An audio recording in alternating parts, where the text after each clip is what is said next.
اعوذ باللہ من الشیطان الرجیم، بسم اللہ الرحمن الرحیم۔ شروع کرتے ہیں اللہ سبحانہ تعالیٰ کے نام سے جو بے حد رحم کرنے والا مہربان اللہ سبحانہ تعالیٰ ہے۔ بات کرنی ہے ڈپریشن پر۔ آپ ڈپریشن میں ہیں تو ڈپریشن کو کیسے دور کیا جا سکتا ہے؟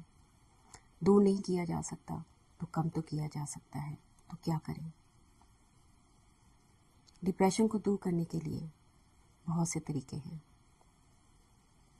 سب سے بہترین طریقہ یہ ہے کہ آپ کسی کو فائدہ پہنچانا شروع کر دیں، کسی کے لیے آسانیاں پیدا کرنا شروع کر دیں، تو اس کی دعا سے آپ کا ڈپریشن دور ہو جائے گا۔ ڈپریشن کو کبھی بھی تحفظ مت دیں، بلکہ اس کو ختم کرنے کی کوشش کریں۔ کبھی کبھار کوئی آپ کا پرانا ساتھی آپ سے ملنے کے لیے آ جاتا ہے تو آپ کا ڈپریشن خود بخود دور یا کم ہو جاتا ہے۔ اسی طرح کوئی پرانا منظر آپ کی آنکھوں کے سامنے آ جاتا ہے اور ٹھہر جاتا ہے تو آپ اس میں کھو جاتے ہیں اور آپ کا ڈپریشن کافی حد تک دور ہو جاتا ہے یا غائب ہو جاتا ہے۔ اگر آپ تنہائی میں کمرے میں چلے جائیں تو ڈپریشن ڈاؤن ہو جائے گا۔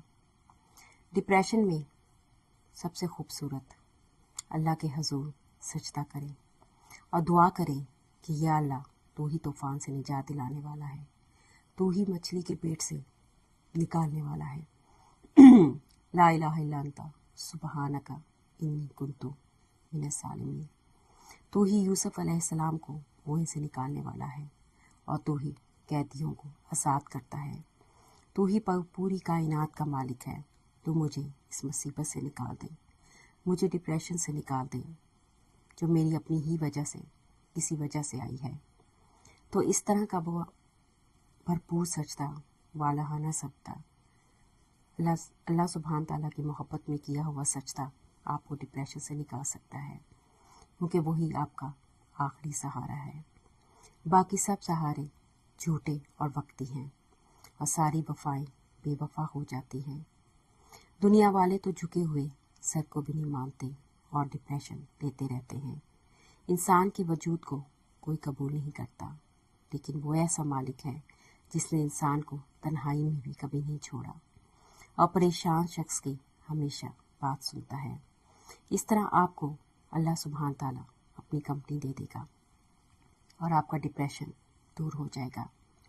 آپ تنہائی میں سجدے میں وفاداری اور تابعداری سے یہ دعا مانگو کہ یا اللہ سبحانہ تعالیٰ، اے آگ کو گلزار بنانے والے، اس ڈپریشن کی آگ سے مجھے بچا۔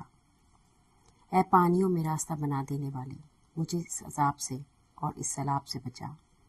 ڈپریشن ایک ایسا سیلاب ہے جو غرق کر دیتا ہے اور ایک ایسا ریگستان ہے جو جلا دیتا ہے۔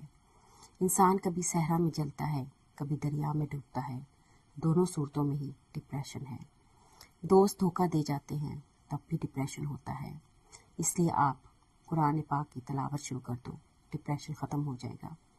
درود شریف، درود ابراہیمی پڑھنا شروع کر دو تو ڈپریشن ختم ہو جائے گا، اور اللہ کے سامنے، اللہ کے آگے، اللہ سبحانہ تعالیٰ کے آگے اپنے آپ کو جھکا دو تو آپ کا ڈپریشن ختم ہو جائے گا انشاءاللہ تعالیٰ رب العالمین۔